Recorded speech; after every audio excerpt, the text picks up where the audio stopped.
Blog Talk Radio. Fans, here we go with the main event of the evening. Ladies and gentlemen in attendance, boxing fans joining us around the world. It's time for the Matthew Ball we're waiting for. Finally, it is showtime. Here, man, we dedicate our life to this sport. We do thousands of sit-ups in camp. We run hundreds of miles, for the ones that take it serious. And we just dedicate ourselves fully to our craft, man. We watch tape. We attitude, we rooting, and we go into that fight to land on the line.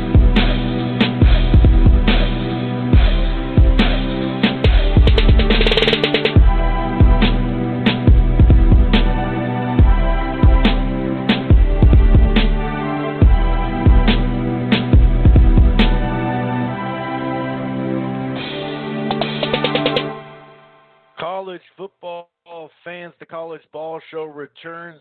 I'm Chris, he's Marshall, and we're here to discuss everything going on in the world of college football. We try to keep it pretty much on the field, but man, oh man, what a week 8. We had a ton of competitive games inside the top 25. I think 6 of them were ranked that loss, and obviously another major upset. Last week it was Georgia. This week it was previously unbeaten Wisconsin falling in a trap game that blew a lot of people away. Illinois got the job done. They have not looked like a team that could beat a team like Wisconsin in general. I mean, I think Wisconsin was giving up 30. I think they gave up 34 points the whole year after 6 games, and they lose. So unbelievable week 8. Like I said, a variety of competitive almost losses. Example, Texas and Kansas. That was a razor-sharp game that came all the way down to the wire. Sure, there were some blowouts. You're going to have some blowouts, especially in the top, say 10. But there was a lot of great games. Oregon came back on the road at Washington, ended up winning 35-31. So there was a variety of upsets. Boise State got beat by BYU.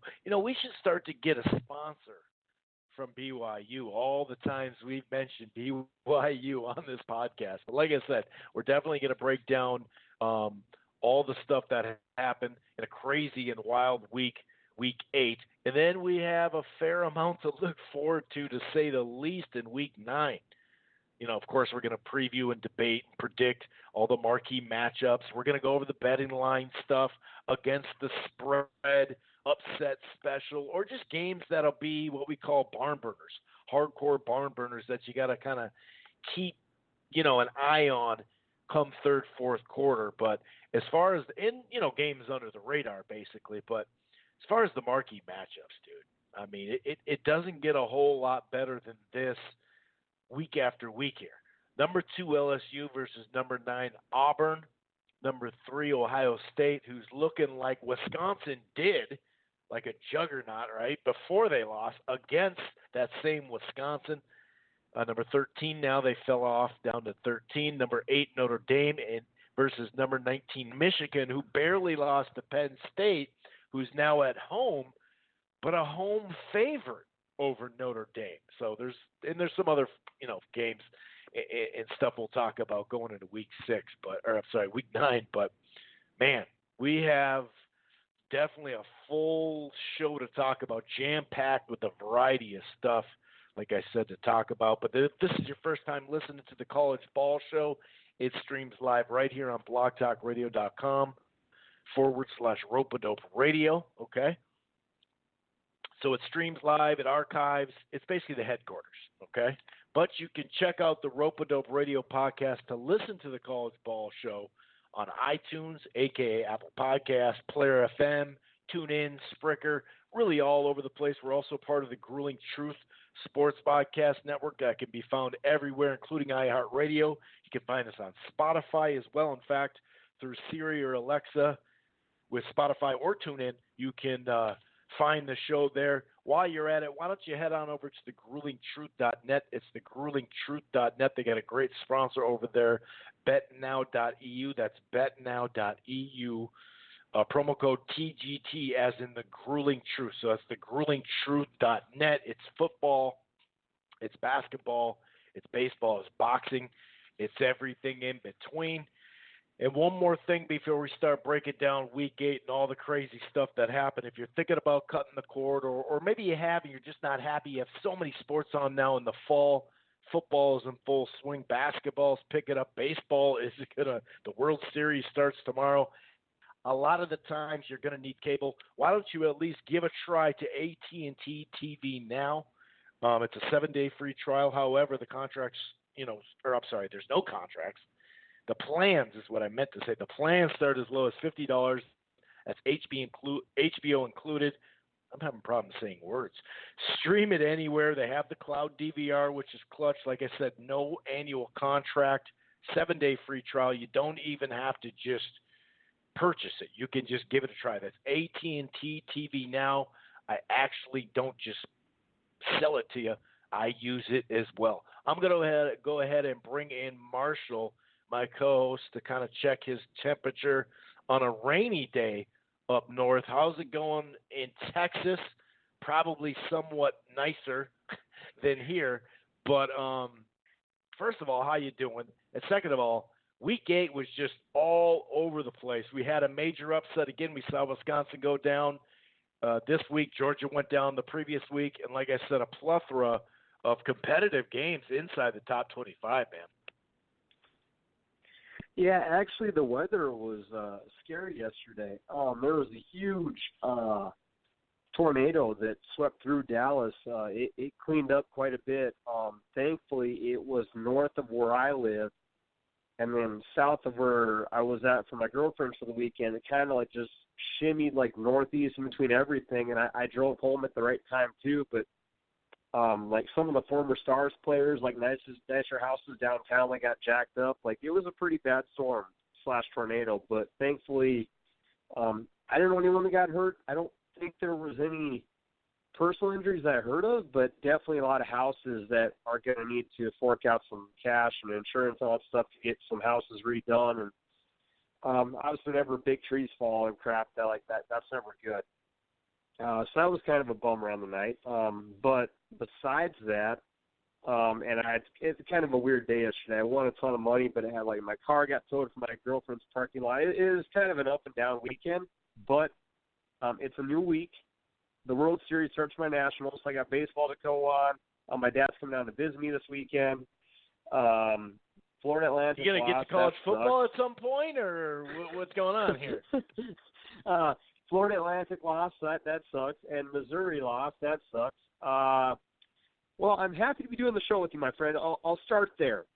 For positives, LSU like won. The rest of the week, like the rest of the college football week. Yeah, the positives. That's a good thing. Oklahoma kept doing what they're doing, and obviously, I know you mentioned it from the start. Oh man, Wisconsin. Holy God. You know, we have a lot of themes because we've done this show now for 8 or 9 years. I can never remember the exact term. But there's so many times in college football where it's like, hey, you know, due to the scheduling, check out this team. You know, we've talked about a lot this year how Auburn's and A&M schedules are brutal. Due to rivalry games, you know, we got to, ignore a point spread. There's so many little cliches which are true. Another cliche for college football, Chris, is looking ahead on your schedule. And I got to imagine there was a massive look-ahead spot on Wisconsin, which led to the upset. Obviously, this week, Wisconsin plays Ohio State. I'm sure Wisconsin planned on being 7-0 for that big game, but they're now 6-1. Wisconsin was a 30-point favorite in Illinois. That's a massive letdown by the coaches, in my opinion, for the start. You know, as a coach, you know, you always say, Chris, these college kids are hard to predict. You know, 18, 19, 20 years old, you know, those are kids growing up and, you know, figuring out life. And sometimes the guidance, you know, as a head coach is very important. Now, obviously it's not all on the coach, but I got to imagine Wisconsin was kind of thinking, okay, guys, let's go to Illinois. We'll kind of, you know, walk in the door, walk back out, get a W. Now we got a big week out upon ourselves. And just there were so many penalties that Wisconsin normally doesn't make. There was a lot of lazy red zone possessions, or I should call it lazy, but a lot of red zone possessions where they didn't score touchdowns. I mean, this is a team who has arguably the best running back in the country.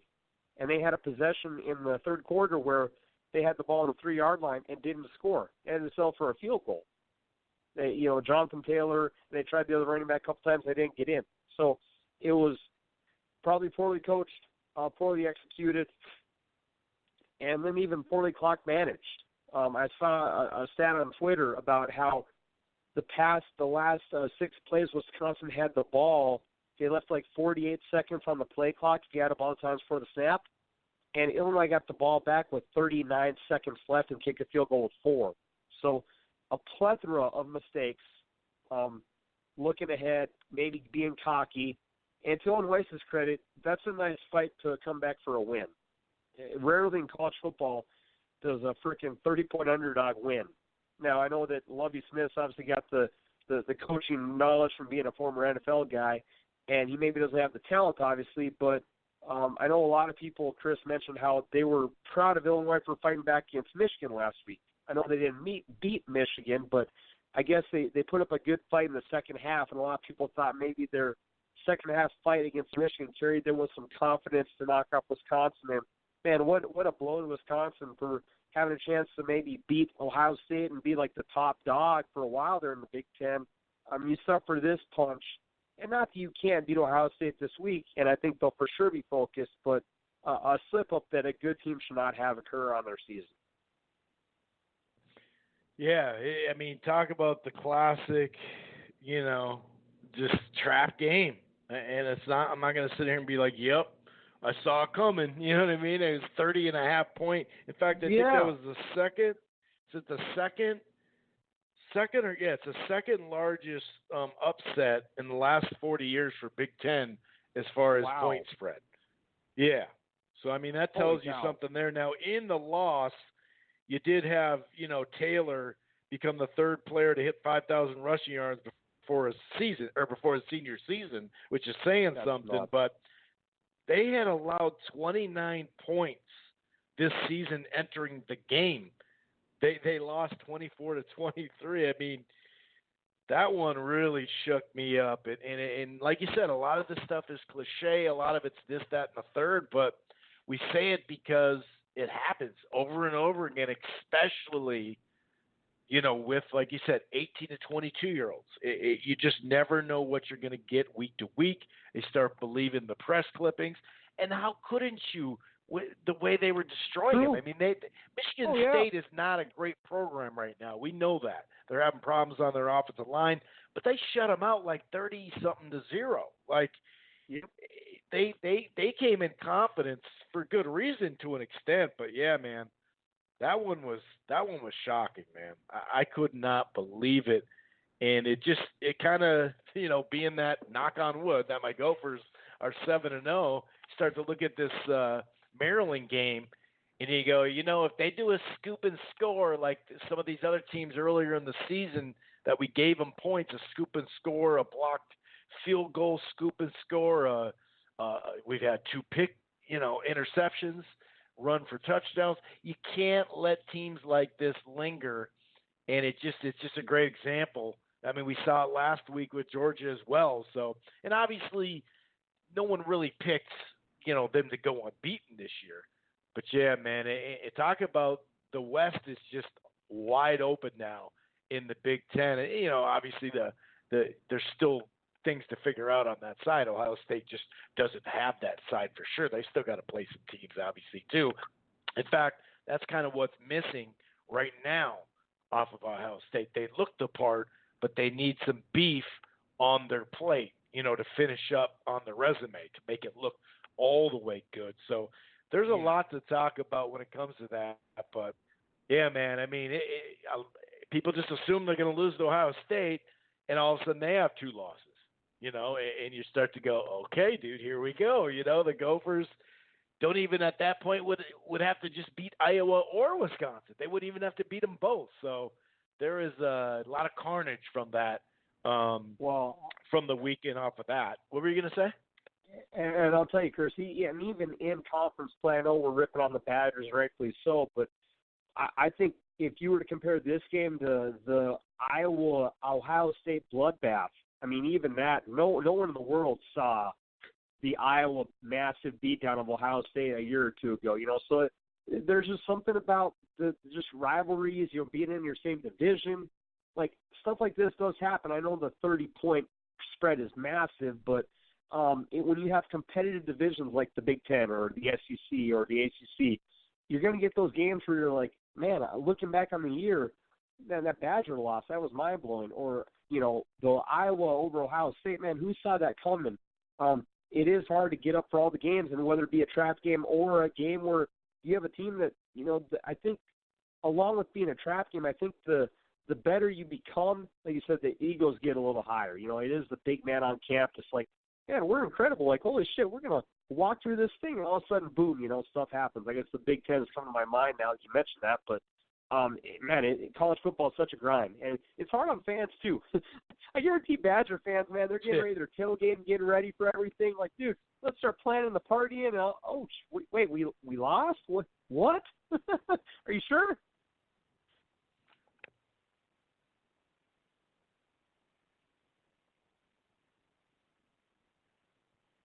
Yeah, that's all. I had my little Badger rant. Yeah, it's craziness. It's pure college football craziness. Well, and some Badger fans are going to this Ohio State game, and they were just like, I can't wait for that game. I can't do that. It's just going to be awesome.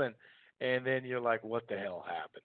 Let's keep it in the Big Ten. Why don't we? This is the game we thought we'd be talking about in the Big Ten, and the way it started with Penn State jumping up. Before you know it, it was 14-0. Before you know it, it's 21-0, and you're like, my God, they are just going to run away with this. Now they did Michigan, able to contain it a little bit and calm it down and stay, within the game. It was 21-7 at half. They got it to 21-14, did Michigan. Then I thought it was a big response for Penn State to go right back down and score, get back up by 2 scores, but then you had them, Michigan go right back and had a nice drive, 9 plays, 75 yards over just a little over 4 minutes to get it within 1, and then they forced the 3 and out as well, and they had a drive going. The score 28-21. They had a 12-play drive, lasted almost 5 minutes, get real close to the goal line, and on 4th and goal, that drive seemed like it took forever. But on 4th and goal, say what you want about Shea Patterson as far as underachieving in college in general, the way he came in, but especially at Michigan, because that was the high-profile transfer. He put the ball where the ball needed to be, and the wide receiver dropped the ball. There's just no way around it. It kind of looked like, it was a tight window, but like live, it did kind of look like it was knocked away. But once you see the replay, he let it go to his body too much. And as we know, you can't let the ball go to your body. And if you really have to adapt your whole body to get ready for it. It's not like, let's say, a punt return when you're in middle school, and you can you're letting it go to your body, you're catching it with your elbows and stuff, but you're also bracing it with your whole body. You know what I mean? So it's a whole different ball game. Whereas this is like, he just dropped the ball point blank. Now that wouldn't have won the game for him. We don't know what would have happened in regulation. We don't know what would have happened potentially in overtime. But I thought Michigan battled back very well. But they came up short, and Penn State, who over the last 2 years, as we know, they had a hell of a run during that time. They did win a Big Ten championship under, your guy Franklin. But oh yeah, kidding, love the guy so much. But who knew that Clifford would come in playing a little bit better than Shea Patterson this year? People just kind of thought, Penn State, solid program, very good program. I wouldn't go as far as excellent. They've had excellent moments of late, but here they are, undefeated, and they got a big win. What says you about this game? The way Penn State started, that place, the atmosphere in Happy Valley was going crazy. Like I said, the Wolverines came back. They made it a game. I mean, you look at some of these stats, 37-45 to 22-15 was the time of possession. Sure, they did have a turnover, obviously, and the penalties was a little bit more, but the rushing yards, the passing yards, 417 to 283, 7 of 17 is not even that bad on third down.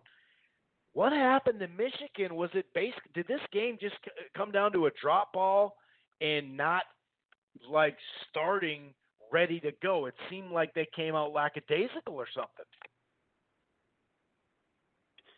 I don't know, brother. It's another big game that Harbaugh's lost. I did hear a stat just to switch the venues a little bit. I think like of Harbaugh's like losses at home in his times in Michigan, like I believe I heard this stat of his losses at home. Most teams have a combined record of like 30-0, or it was some massive number to point out the fact that the games Harbaugh has lost in Michigan have been against elite opponents. Which, okay, that is all fair and dandy, but it comes a point where you're Michigan. Like when you and I were growing up as like young kids, like that was like a proud school. And I know you got me beat by a couple of years, brother, but I mean, really, 80s, 90s, it's like Michigan football was like a huge deal. And I think there still is that mantra at that college that, hey, we're like one of the elite programs in the country, or should be. And you now have this, you brought in this great coach who still has yet to win a set of big games in the year for you. You know, this loss hurts. Obviously now, you know, you got 2 losses in conference. You still got Ohio State, who on paper looks better than you. You know, I get that Harbaugh has done a great job of recruiting, but how many more Michigan games are we going to talk about, Chris, where it's like, man, Michigan had a great win today. Like beating Iowa 10-3, I know it's a versus-ranked opponent, but that's not a high-class win. So I just don't know how much longer he's going to have on his leash. I suppose if you beat Ohio State this year, that gets you love from the fans, a little bit of a free pass, but just another big game that they lost. And I don't know how the hell they can keep doing it. And maybe the whole Shea Patterson experiment really needs to just end. He's yet to go out and win a game, you know, like they've done in Clemson or Bama, or hell, even sometimes Georgia's quarterbacks put together some good stretches, or Notre Dame late with like Ian Book. Like, where are we going to get the Michigan good win that they've been waiting for like the past 3 years? It's just hard to imagine. So either the quarterback's got to go, or the coach is like really treading on thin ice now, and that ice is getting smaller and smaller. If Ohio State kicks the crap out of him, it's probably see a Harbaugh. I don't see how much longer this can go on, Chris.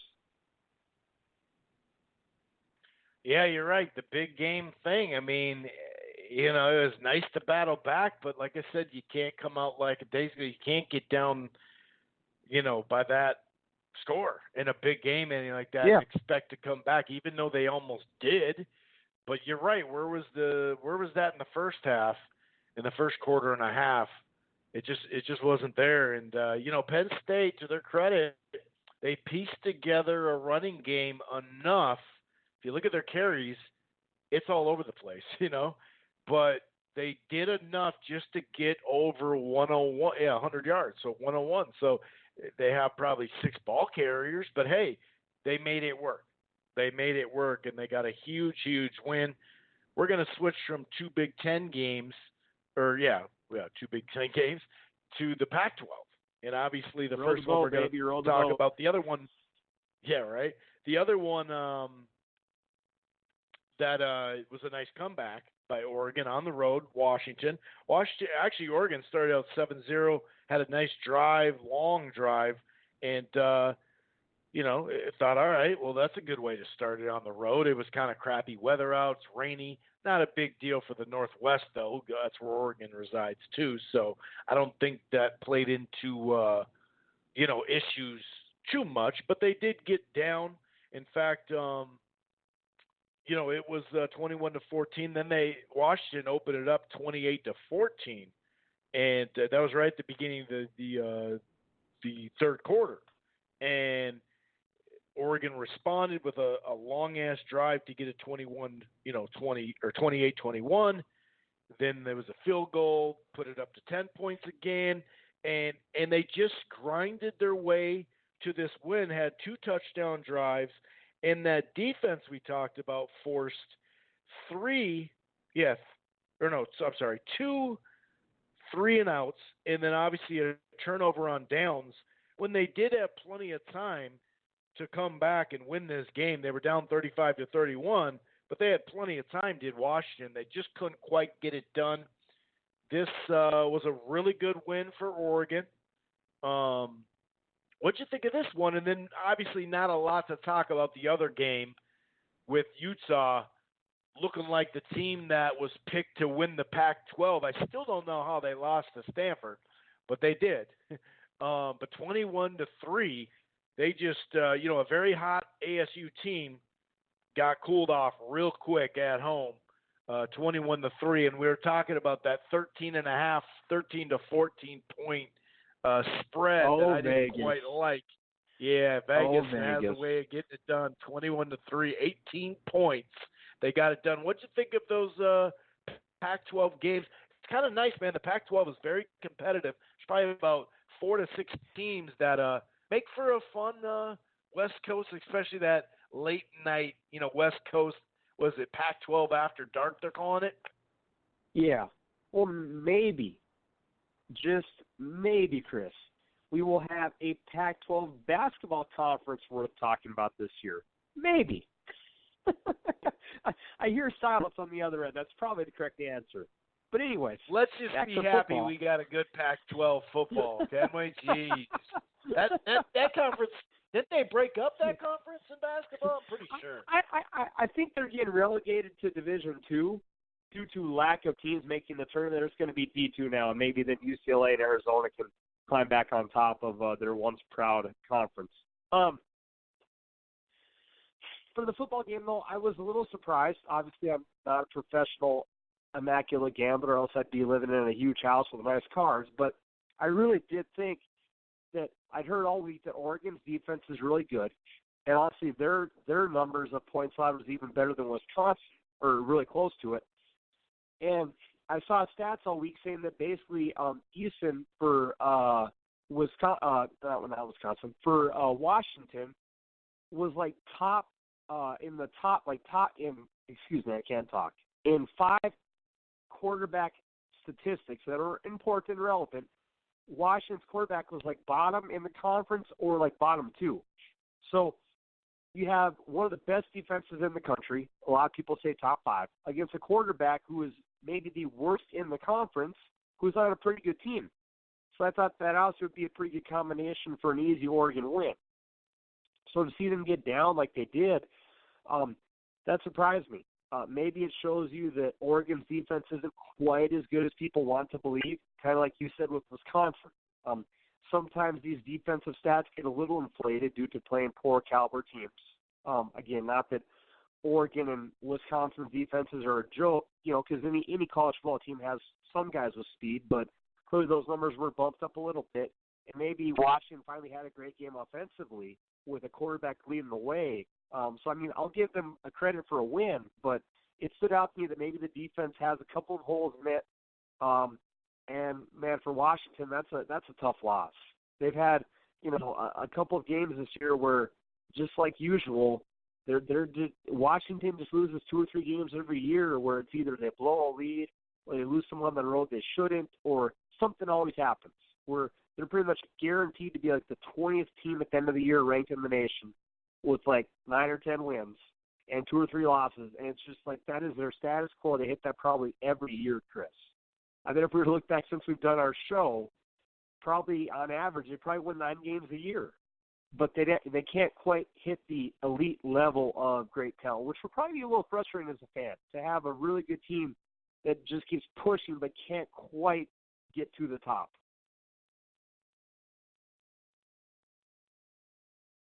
Yeah, that would be. Sorry, I thought you had a little bit more on that. My bad. Oh, you're good. Sorry. All right. Yeah. Yeah, that's a good point. Yeah, you're right. It's just right in that realm. But they're pretty legit defense the last chunk of years. I think they had that great recruiting. Not that they don't have good or very good recruiting, I should say. They do, but I don't know, man. They had so many skilled players, and then when those skilled players went away to the draft, they have. I'm not saying they don't still have guys that are going to get drafted again, but we saw it with Browning how his stats went down with the people they were losing, and it doesn't seem like they've brought that back, at least offensively. Now they scored some points in this game, no doubt about it. They played really well for a while. Didn't play great on third downs though, that's for sure. But just to go back to Jim Harbaugh real quick, he's now.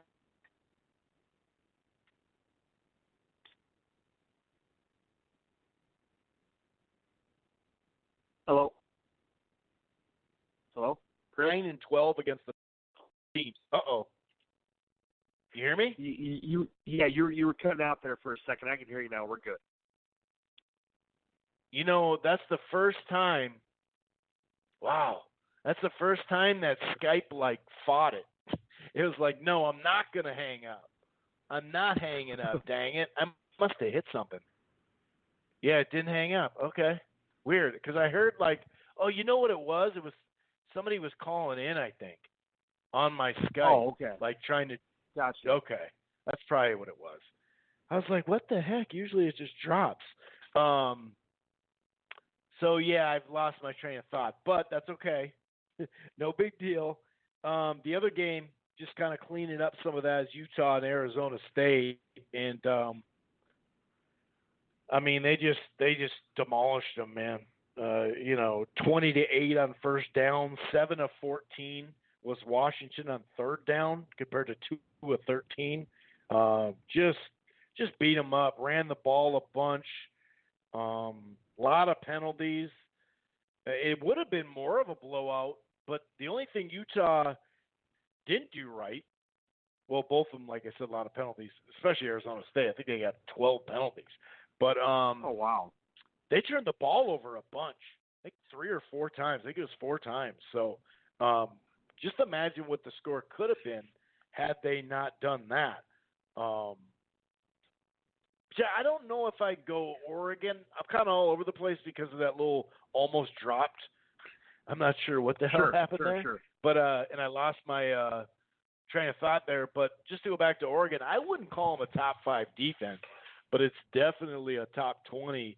Top 5 is just so tough to be in anyway because there's 120 some odd teams. But the numbers were there up until Saturday morning. I didn't quite believe it, but the numbers were out there on computers. Again, obviously that's why we watch games. But I'm with you. I was surprised with how big the numbers were. But as of now, that comes down a little bit into reality.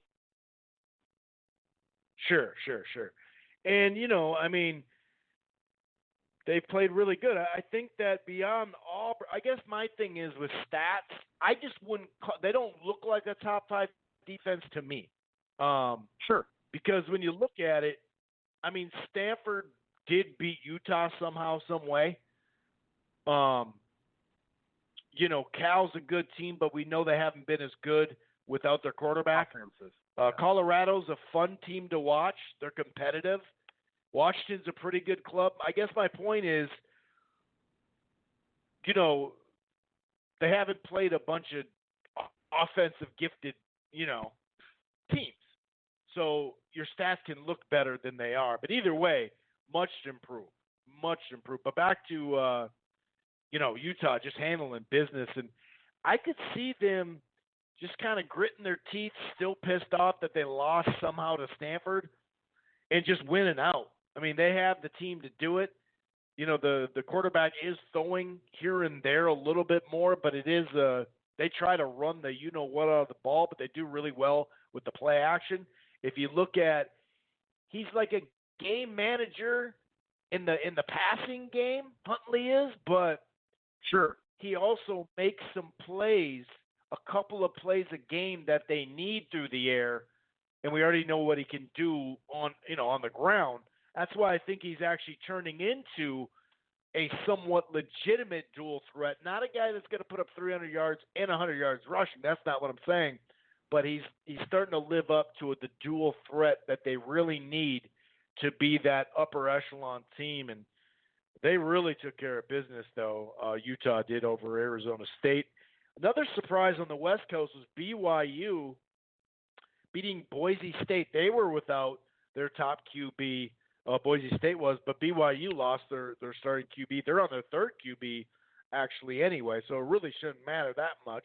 28-25, though, that was a bit of a surprise. Texas somehow, some way survived a game with Kansas, 50-48. That thing, I kept looking at the score like, what the hell's going on over there? And I actually have, just to clean up, Justin Herbert, the quarterback for Oregon, he's now thrown a touchdown pass in 35 consecutive games. That's the longest active streak in the FBS. You think, it's just one, but that just shows you it is the longest streak, so it means something. But what was I going to? Oh, there was a stat that stood out, and I can't find it now. But that's freaking. Les Miles. I don't know, man. I'm starting to drink the Kool-Aid. How come he has an offense at Kansas but couldn't find one at LSU? I guess that would be a problem the last 5-6 years or whatever. But Texas's defense really needs to shape up here. And did you see that guy that the head coach that you don't like too much? He was really starting to – we got to fix some stuff on that side of the ball. Next question. He was really getting grumpy and short, answered when it came to his defense, not his offense. But Texas got an offense. We know that. But that game would have been an ugly, ugly loss there. Yeah, and, we talked about how Wisconsin had a trap game. Another – cliche in college football sometimes is the fact you play a huge rivalry game and you lose, and now it's kind of just a shit week of practice. Oklahoma, Texas 2 weeks ago, that was like a competitive game. That was close.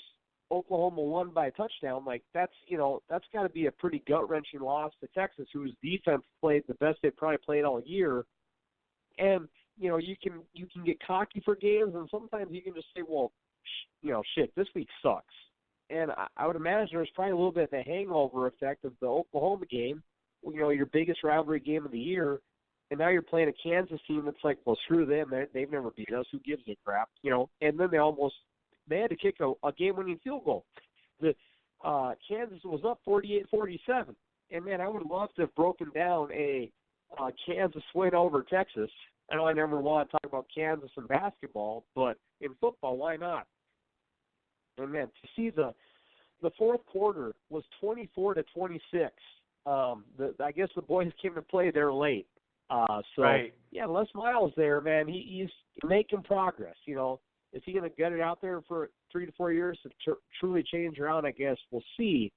But definitely making Kansas a relevant team. They've shown minor signs of relevancy the past couple of years, a little bit here and there, but they're making more strides, and I'm sure that man is going to help their recruiting out massively. Even if they go from a D-plus recruiting school to a average C, whatever the case is, they need a bump up, and I'm sure that man's going to give it somehow.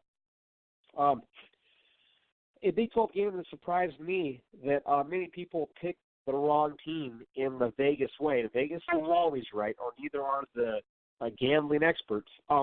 A lot of people thought Oklahoma State was going to beat Baylor. Baylor had a lot of wins, but not many were necessarily impressive on the scoreboard.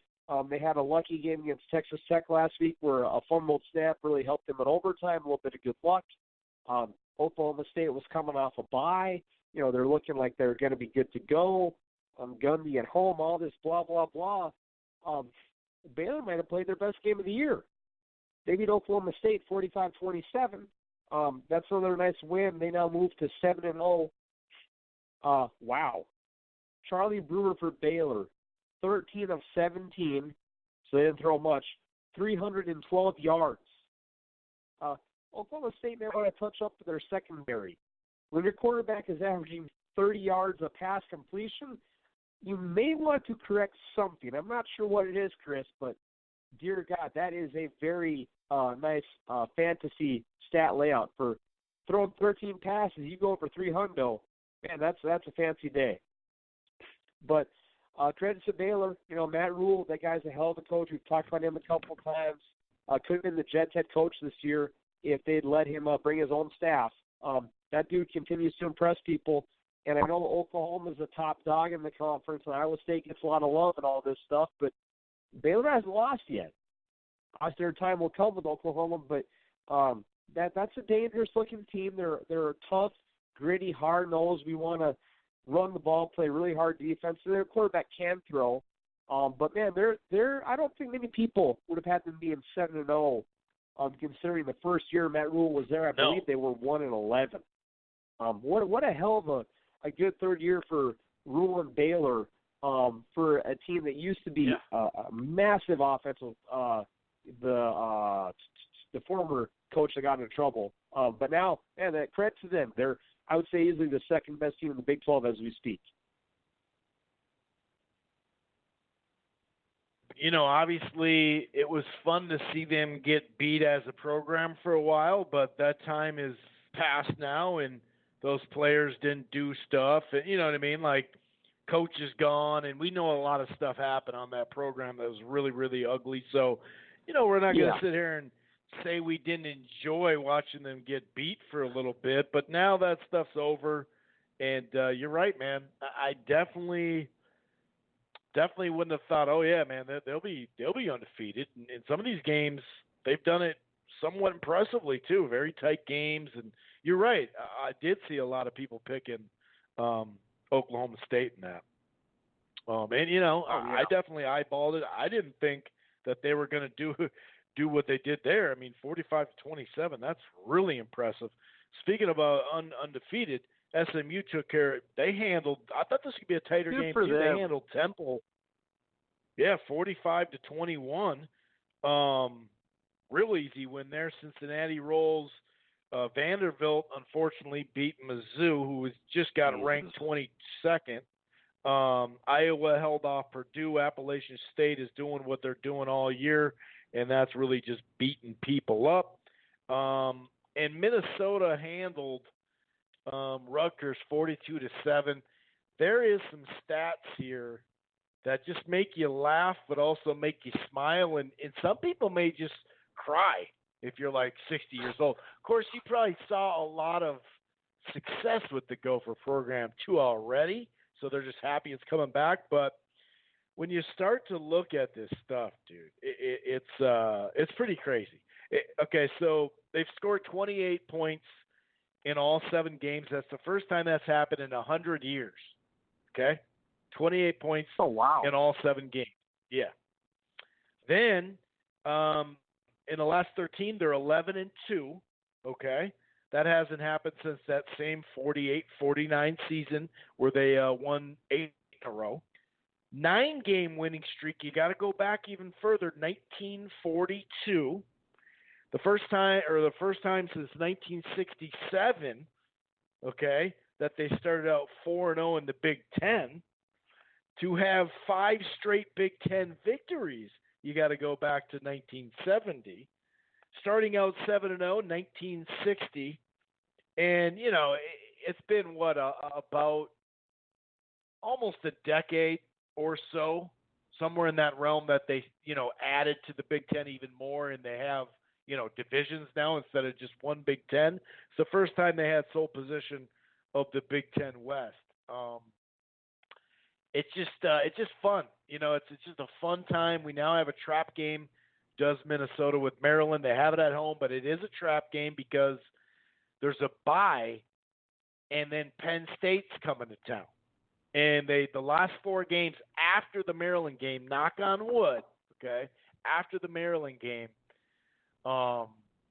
it goes at home Penn State, on the road Iowa, which we know is a tough place to play, on the road Northwestern, which they're not the squad they are, but then again Illinois wasn't the squad they have been ever.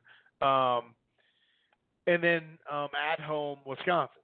So you got Penn State, Iowa, Wisconsin, throwing in Northwestern and Maryland, and that's what the schedule's looking like here. So obviously our toughest, you got to keep it all in realm. I'm spitting out all this, all these stats because I'm a happy Gopher fan. But I realize that we've only played a very mediocre schedule. And some of those teams like Georgia Southern and Fresno are not as good as they had been the previous year because they're reloading or retooling, I should say, off of great years. Fresno had a great year last year for them, and they lost a lot of talent. So I keep it all in perspective. I just really, really want to beat Maryland. And like I said, if there's any pick sixes or scooping scores, this stuff could go south real quick. So to go in, if, like I said, knock on wood, if they come in 8-0 and Penn State, I think they got to play Michigan State, which isn't a gimme, although it feels like it this year.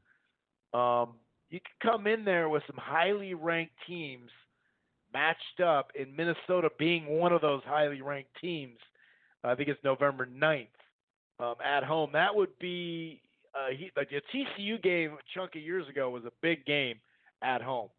But that would be the biggest game at home in a long, long time.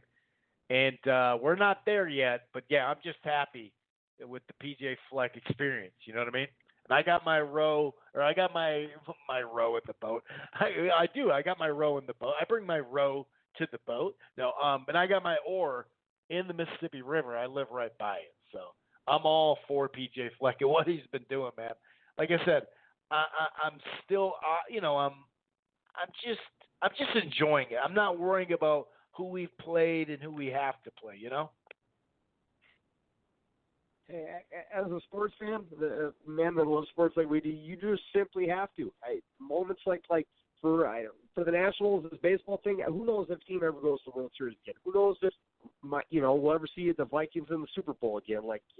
You got to enjoy sport moments like this because you can never predict what happens from year to year. So you should absolutely enjoy the fact that the Gophers are having a badass year. I think I heard, is the 7-0 start, is that the first 7-0 start since 63?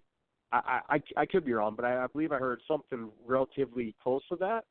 So it's the first time in over 60+ years your team started 7-0. Who cares? It doesn't matter who you're playing. That's tremendous.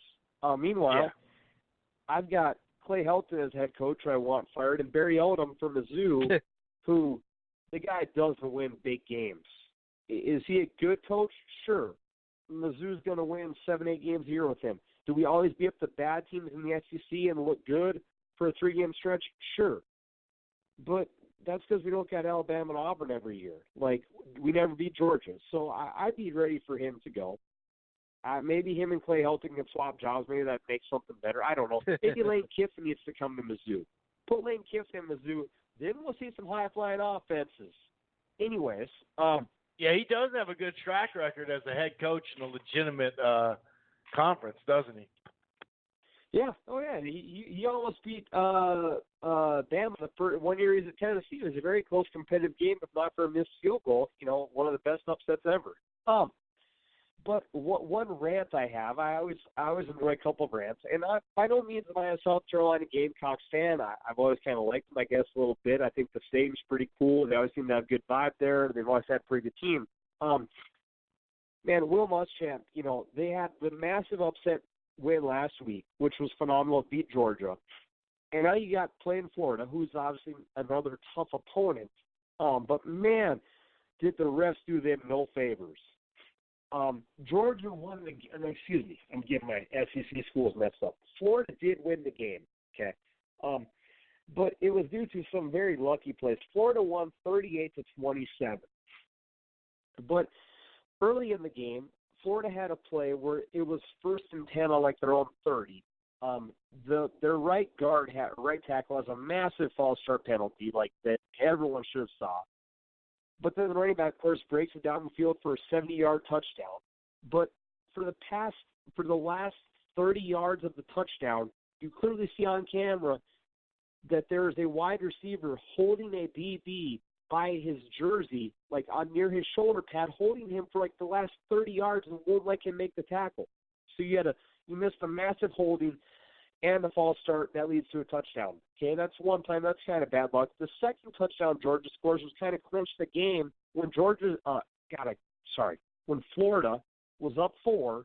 There's, I bet 6 or 7 minutes left in the game. Florida's up 4. They're trying to score to put, the game on ice. Florida has 2 wide receivers to the right, and they have a wide receiver literally run down and block a DB. Like, feet were in the ground. He was like, it was a blocking drill like you're doing in high school, trying to pump your feet. He does that. No refs see it. They throw the guy to the wide open wide receiver after he ran the pick play. Another touchdown. So Florida has 2 touchdowns missed on wide open officiating calls. That's a tough one if you're a fan, man. You get the upset win last week. Your team's playing really good, and the officials essentially give Florida 2 touchdowns. No, I'm not saying that Florida would have won the game, but man, you have 2 blowout calls that were massive, and that leads to 14 points. You lose by 11.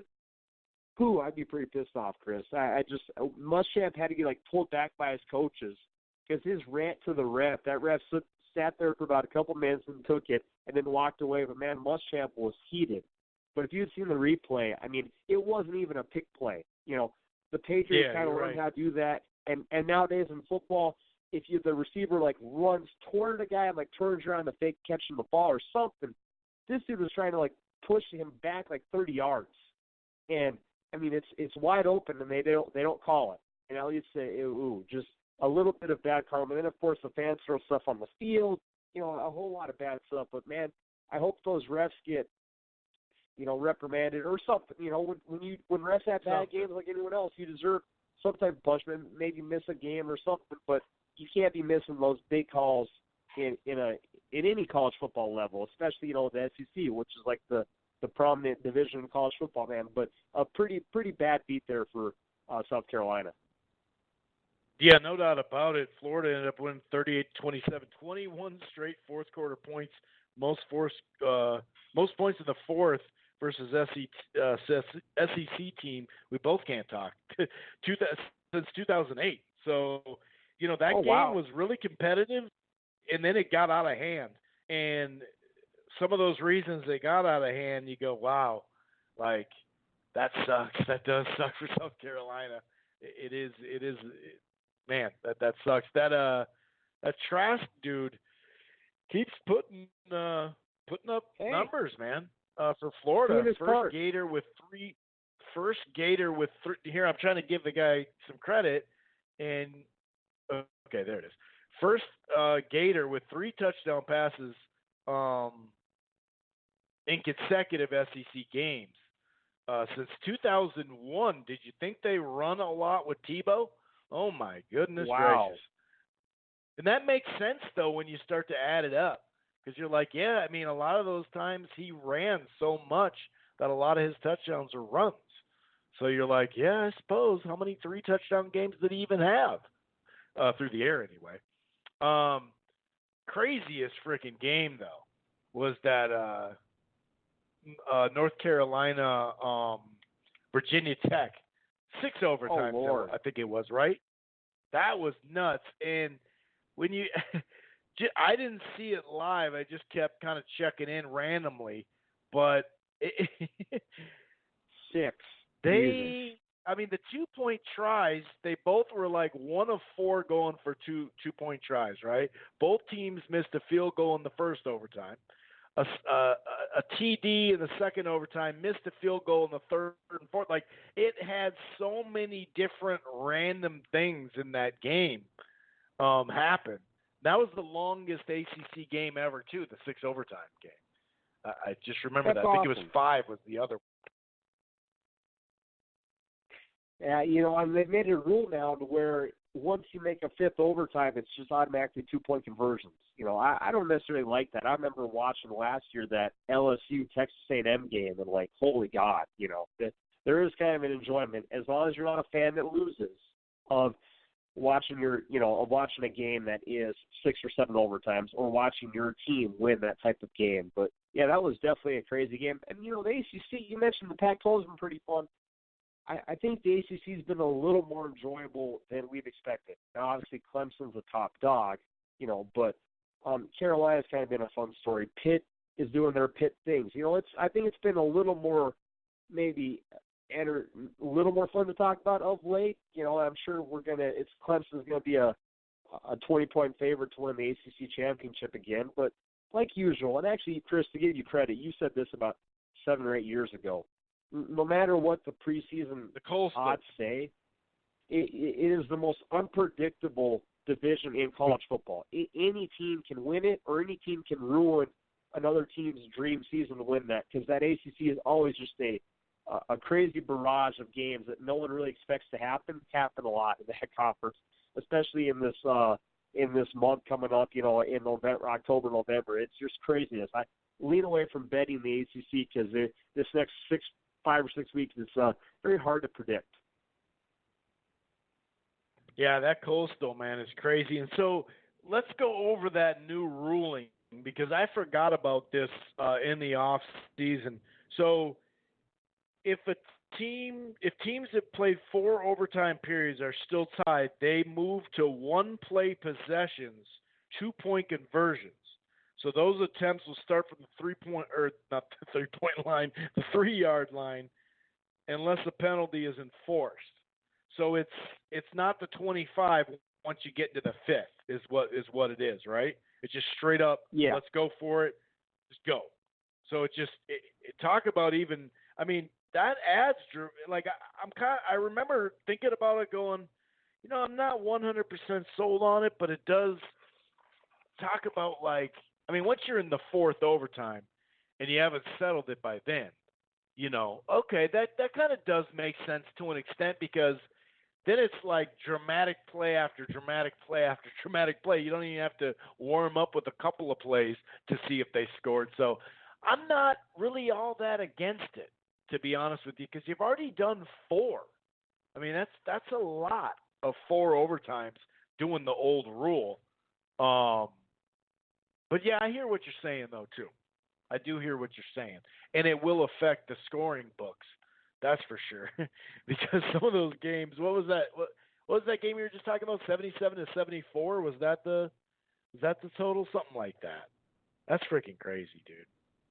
I wanted to mention this real quick before we, get into some of these predictions, which we got to do here soon. SMU player Reggie Robertson, he's a wide receiver. He caught 8 balls for 250, right? 3 touchdowns. This guy has been on a tear of late, and it is crazy how this happens every single week, right around an hour left. An hour into the show.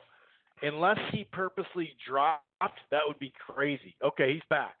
I really am wondering if that was like a on purpose one or not. But I did mention, when I got all sidetracked, this is something I was going to mention too.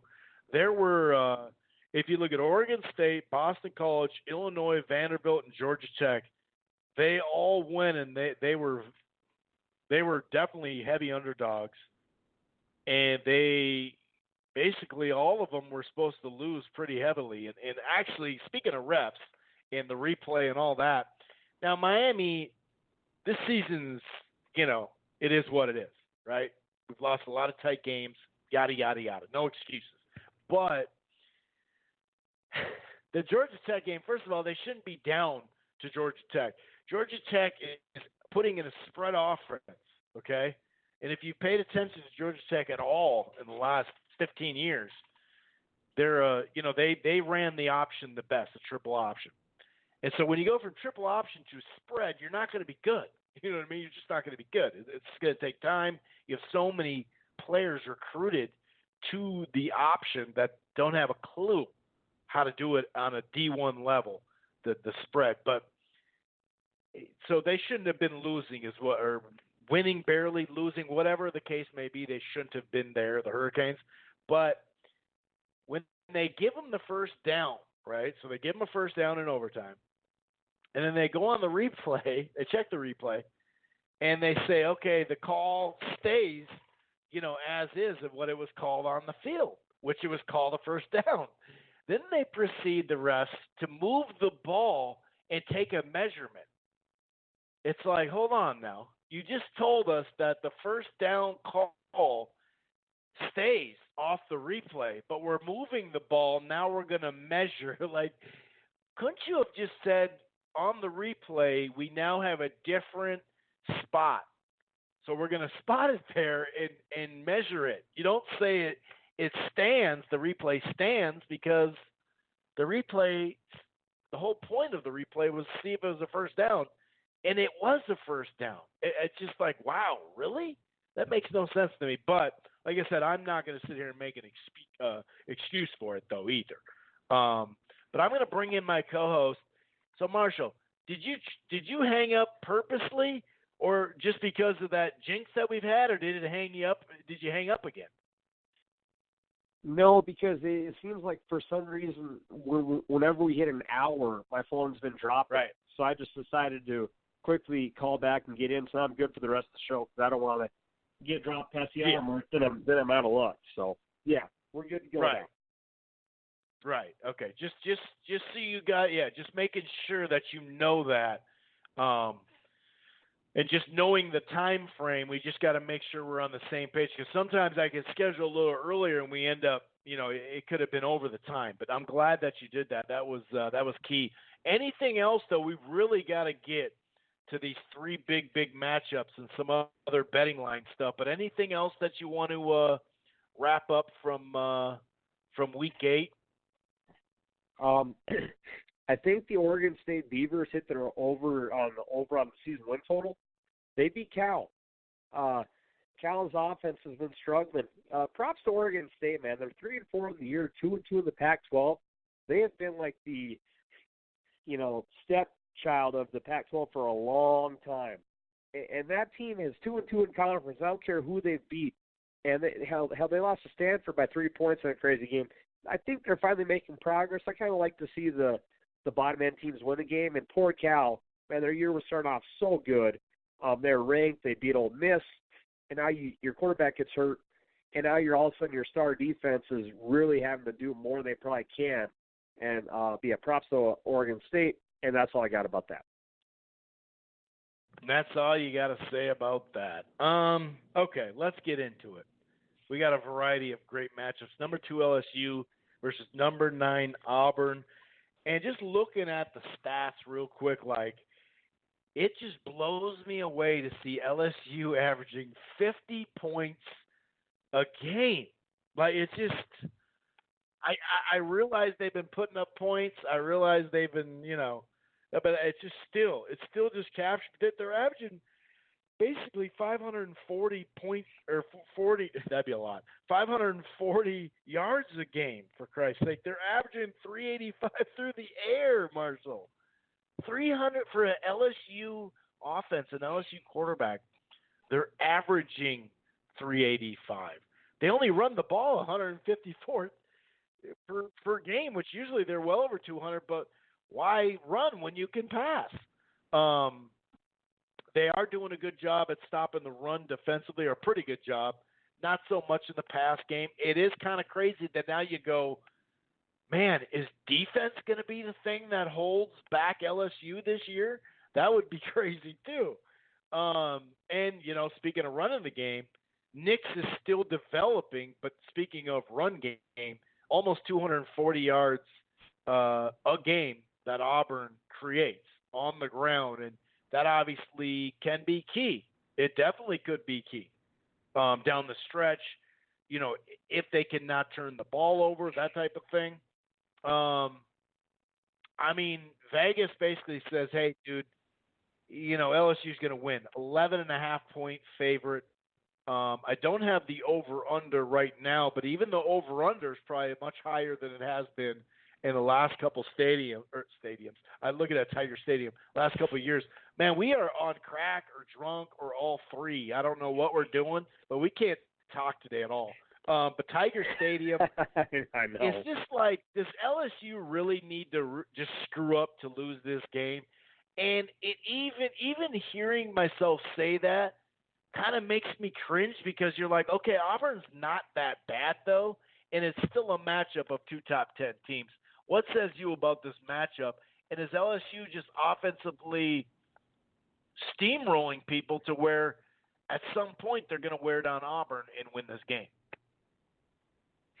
Man, I don't know. I mean, it's not at night. That's an advantage for Auburn. It's a 2:30 start. Man, if I was LSU, I would say screw CBS. I want all my night games for the big games because that it's such a different environment. Not that they don't have a good home crowd during the day, but I'd be a little concerned if I'm LSU, just simply because of the fact that, like in that Florida game, Chris, if you were watching that game when I was out at B-Dubs, there was a couple LSU fans there, and they were just in awe. They're like, well, we can't get a damn stop, you know. And Florida's offense, I wouldn't say is like high class. I mean, now Trask hasn't been bad, but they're not world beaters. And, you know, Texas moving down the whole field on them. I think LSU maybe they got the second half kickoff. They had a little bit of a stretch there, but even Texas was scoring at will. It was a 14-point lead down to a 7-point lead the whole game. So I guess my point to you is LSU's offense going to continuously win them track meet games? You know, if you're a gambler or just personality, you'd eventually say no. Now, I know that Burrow, actually I saw today, is the Heisman favorite. He was open up at 200-1 this year to win it. Now he's the favorite with almost even money. But I just wonder if LSU can continuously have their defense really not come out to play in big games and just heavily rely on the offense. I don't know if that's a winning major for success, you know, because Auburn's got a better D. You know, I know they're on the road, but Auburn's got better defense. LSU's got better offense, but I just wonder how many more times Joe Burrow can save the day. And I know this is super weird saying that for LSU, but man, that defense, I guess they played a little better in the second half against Florida, but that first half of that game, that was a pick 'em. That was dead even. And I just think eventually, I think this defense might let them down this week. I hate saying that because I enjoy LSU. I love Coach O, and he doesn't lose to top 10 teams besides Bama. But, man, I hope Joe Burrow scores probably about 45 points again because I got a feeling they're going to need it, Chris. You found a way not to do the pick, though, huh? That was slick. That was slick, dude. That was pretty slick. So who's your pick? Are they getting beat or not? I think the offense has a minor off week. I do think Auburn wins. Yeah, I think they slip up for once and Auburn wins. I hope I'm wrong, but I'll take Auburn with the points and in the upset. So you got 11.5, and obviously against the spread, you definitely think that Auburn could sneak under, and I'm looking at that thinking that they can sneak under that as well, just off a lot of what you said. There's no doubt about it. I mean, I think the Florida game really puts that in perspective to an extent. You know, they're not a great offense, but they are starting to move the ball. We just got done telling them, you know, back-to-back weeks with the 3 touchdowns. That hadn't been done before Tebow even was on campus. So I just don't think this is going to be the week. I just don't think this is going to be the week. And, you know, when we say, oh, they were going up and down, well, Texas goes up and down on a lot of teams, you know what I mean, and have the last couple of years. So, man, but that Florida game, you're right. In that LSU just made a couple more big plays in that game defensively, but yeah, I think the one difference. I do have to wrap this baby up. Oh, sorry. Go ahead. I didn't know that. God, Bama's next week. Jesus Christ, what a tough stretch for LSU. Holy cow. I think we're going to see. It's not next week. Oh, it's their next game. Sorry. So they have a bye after this. Okay. I just think this is just like we were saying, Oregon and Wisconsin's defensive numbers are maybe inflated. I think LSU's, this is the best defense they're going to face all year. So if Burrow hangs 40-plus on Auburn, I think that's even more credit to LSU. You know, a lot of these defenses, like Oregon's defense, you said wasn't quite as good as they looked on numbers. Can LSU hang 40-plus on Auburn's defense, who's hands down the best defense they faced all year? So that'll be another test. Again, Coach O doesn't lose top 10 games. So I don't want to, speak out against that man, but I think this is the one minor slip-up week. I'm actually trying to find the number right now. It is, what is, a 51. 51 is the over-under.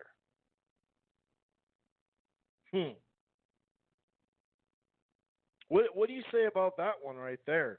That's 51 Vegas saying, dude. Yeah, that's Vegas saying LSU offense is going to be under control. Because shit, they've been averaging, like you said, 52 a game.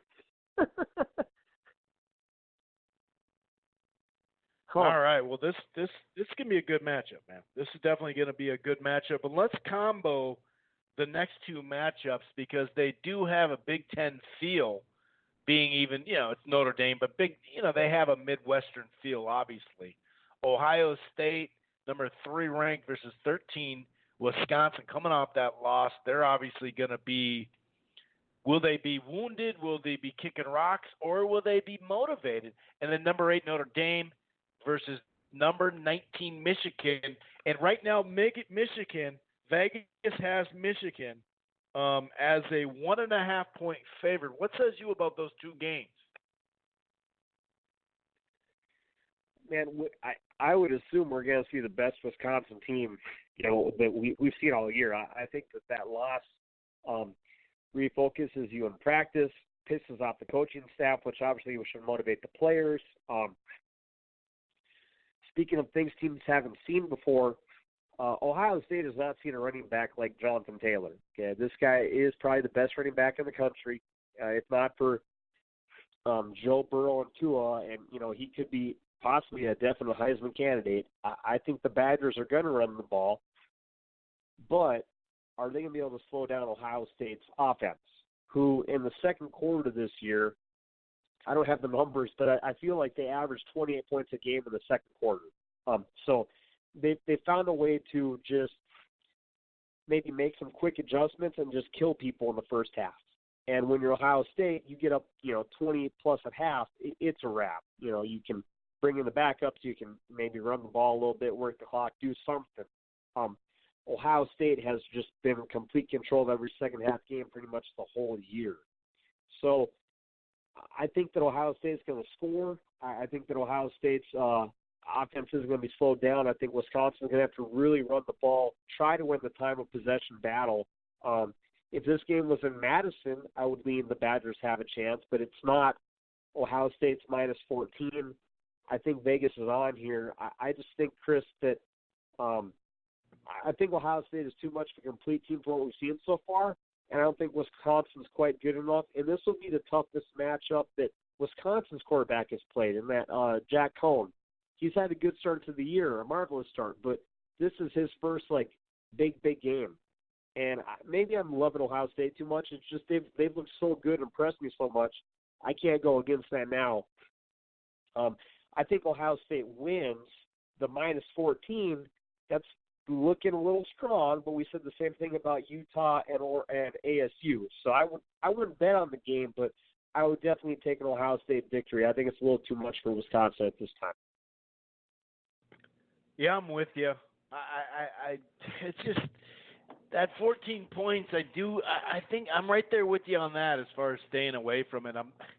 Because those late fourth quarter drives, or if Ohio State were to get up, that totally changes the whole game plan that Wisconsin wants to do. And next thing you know, you got a quarterback that's doing something that, sure, he's better than the last quarterback at doing, but it's not necessarily his comfort zone. I'm going with Ohio State pretty cleanly, although I'll say it's going to be about a 2.5 quarters of a really tight game, max, and then I think they'll start to put the throttle down. At first I thought, man, bouncing back, Wisconsin's a prideful program. Maybe they can sneak under that. I'm still kind of wishy-washy.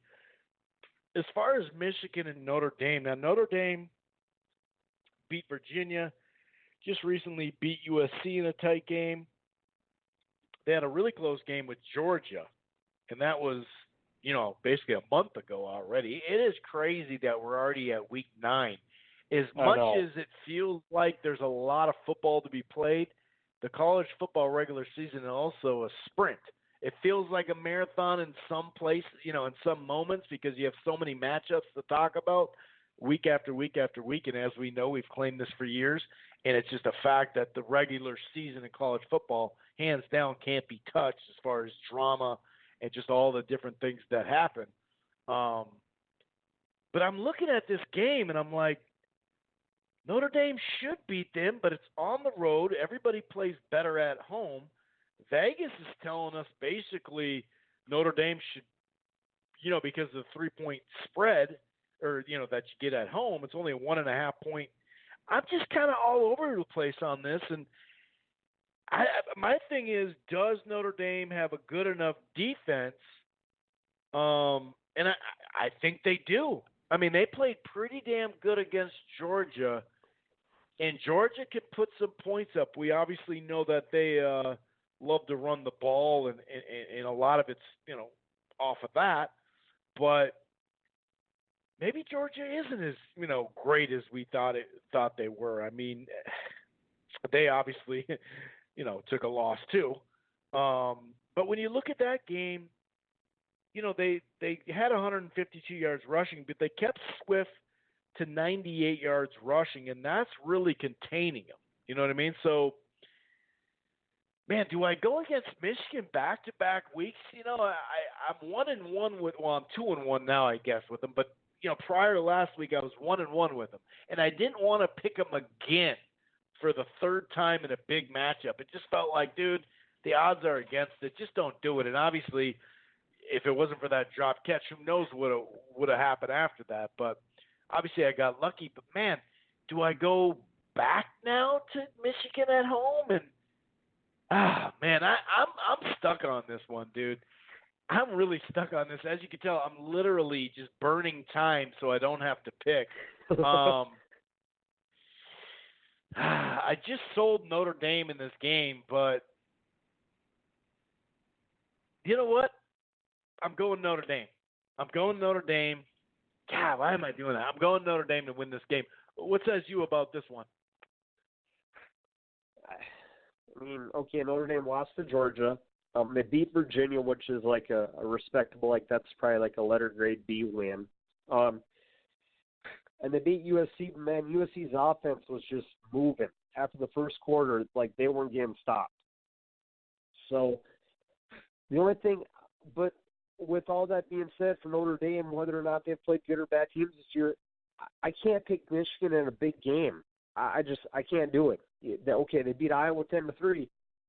That's maybe one of the last few times in the past 3 years they've beat a ranked team at home. So I got to go Notre Dame just simply due to the fact that Shea Patterson and Harbaugh haven't won these. I'll go based off that. That's until Michigan wins a big game, and I guess he's considered this a big game. I can't pick them. So I'll go Notre Dame. The point spread odds obviously show it's going to be close. I'm sure Michigan's defense will play all out like they normally do, but I just don't think the offense will do enough. So I'll take Notre Dame. And God, I hate saying that. I almost never pick the Irish, but Too. Notre Dame to win. I'm right there with you, and we're just going to kind of piece together some of these items here. Penn State on the road at Michigan State, only a 6-point favorite when Wisconsin just blew them out like 38-0.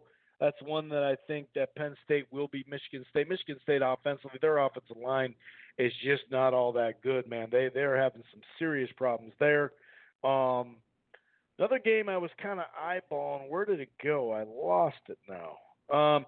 I wonder if Washington State can put up some offense to make it at least a respectable, fun Pac-12 after dark, like everybody's, saying this year. Washington visiting Oregon. I don't expect them to win at all, but I don't know. You look at that and you go, maybe they can make that a little bit more interesting, especially coming off such a big win. We talk about trap games. So sometimes a trap game can be coming off a big win as well. You can't forget about that. Colorado USC should be like one of those hardcore barn burners. Will it'll just be good? My take it to the window, easy money pick is Pittsburgh, a 4.5 favorite at home over Miami. I'm just going with it. That's right. I said it. I'm doing it. It feels good because you either get it right or your squad wins. So I feel like over the time, it feels good to say that because it's a win-win really. Minnesota 16-point favorite over Maryland. I really think that's going to be. I think that's an against the spread thing. I'm not saying Minnesota's going to lose for sure, trap game and all that, but I just at some point, I know they say the four walls, and we're just worried about what's inside these four walls in the outside world, but you can't. There's just no way. There's too many stats out there from 1962 when it comes to the Gopher program that they have to be reading a little press clippings. And Maryland, like I said, has talent. They just haven't put it together. I think Louisville will beat Virginia at home. They're a 3.5-point favorite. That is one of my upsets of the week. Just kind of looking through some other games, hardcore barn burners, Duke and North Carolina. That'll be probably a good game. South Carolina and Tennessee. Tennessee sucks, but they did get some wins together. Now that Texas Tech KU game looks like fun as far as a hardcore barn burner type. But Temple just got beat but had some solid wins and played pretty good. They're a 10.5-point underdog at home at Central Florida. And I'm not saying Central Florida is going to lose the game, but they just lost back-to-back. So I don't know if I just give them 10.5. I guess that's my point there. Any more games you want to get to, check out as we get to this crafty pick of the week? I think you nailed them pretty well, my friend. Yeah, nothing's really jumping out to me for the point spreads. Obviously, the bad part is for gambling, the longer the year goes, the smarter Vegas gets. Now, I normally kind of fall apart the first couple weeks, too. My last couple of weekends have been good. Last night, a monsoon in D.C. came through to help me in the NFL. I saw it was pouring rain and bet the under and had a really nice payday yesterday for NFL, luckily. But yeah, the Lions, I'm with you though, Chris. I would lean that the Gophers, I think they win. I've watched Maryland now a couple of times. I actually picked Indiana this past week, and they won a team total. So I don't think that the Maryland run defense can stop the Gophers running game, but 16 points is a lot. Maryland does have a couple of speedy players that can break loose for a couple of big plays. I guess with my gambling pick, I'll take Auburn plus 11.5. I think that's a confident pick with Auburn's defense. The over-under Vegas is set, and the fact that LSU's defense is just not quite elite like they normally have been. Oh, and I see Texas plays TCU. Not obviously a huge game for national title pictures, but we always mention games you enjoy to watch. Texas TCU is almost always a fun game. Kind of splits the city of Dallas and Fort Worth in half a little bit. There's fans from everywhere around there. So that should be an enjoyable game. I would maybe go to it, but I guess I'm not a big enough fan. But yeah. No, I think that's it, brother. Lane Kiffin's a 14-point favorite. They best not lose to freaking Old Dominion. So they already got too many losses on the year. I need Lane Kiffin to step up. And Mizzou plays Kentucky. They should win, but I doubt Barry Odom will. And as you mentioned, USC's Friday night for a standalone game, so that's kind of cool.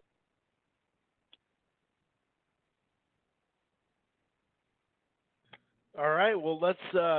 This is still your segment because we got the crappy pick of the week, where my co-host just blindly picks the worst game possible, and I make it happen. Last week we had a barn burner. A lot of these games turn out to be barn burners or just blowouts that are just ugly. Well, last week, we went down the good old NFL quarterback family tree. I picked a game. I was unaware due to the great lineage of the quarterback who was holding the ball in the game. And good old Brett Gabbert, if you're an NFL fan, you remember that man, Blaine Gabbert, who was a stud quarterback. Good old Brett Gabbert, 15 of 28 on the day, passed for 273, 1 touchdown, no picks, a quarterback rating of 80.3. Also ran the ball 7 times for 42 yards. The good old Miami Redhawks got it done. So Brett Gabbert leads the way. Blaine Gabbert was there. I believe we mentioned, the Blaine Gabbert-Brett Gabbert connection, which led you to pick the Red Hawks. So another successful game. If you follow this, I think we're now 6-2 on the year with picking winners. We're handing out money, 6-2. folks. And you know what's Now, funny, dude? You go to ESPN like under the game, and it says Gabbert drops a dime. I was like, yes, nice. He's dropping dimes out there. All right, now let me ask you, Chris. I have one last question to ask you for this pick. How many total wins do you think the two teams have? I'm about to give you for the pick today. Total wins of the two teams about to face off for the crafty pick of the week this week. Total combined wins. I haven't even looked like I normally do, or I don't normally do. I haven't even looked. So, but the fact that you mentioned it makes me think it's really low. So I'm going to go with 3 wins combined. I'm going to go with 3 wins combined. Oh, no. Too high. Too high. All right, brother. We got a couple of repeat offenders in this marvelous matchup, not on any cable channel because God knows no one wants to air this shit. Not even the UConn Huskies.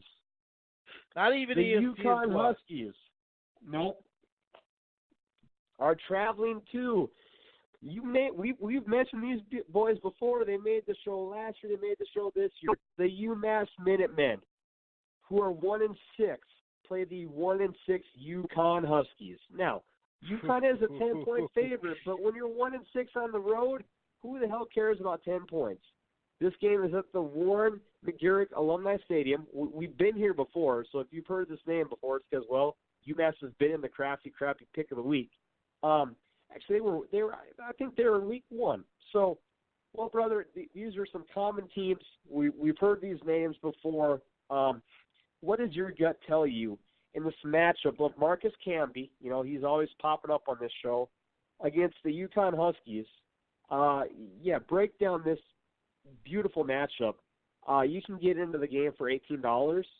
So maybe treat yourself to one of the worst games of the year. All right, the floor is yours. So good old Warren McGurk Alumni Stadium. Vivid Seats, tickets low as $18 to get in this UMass Huskies. Dude, in the 90s, this UConn Huskies game in basketball would have been bomb, dude.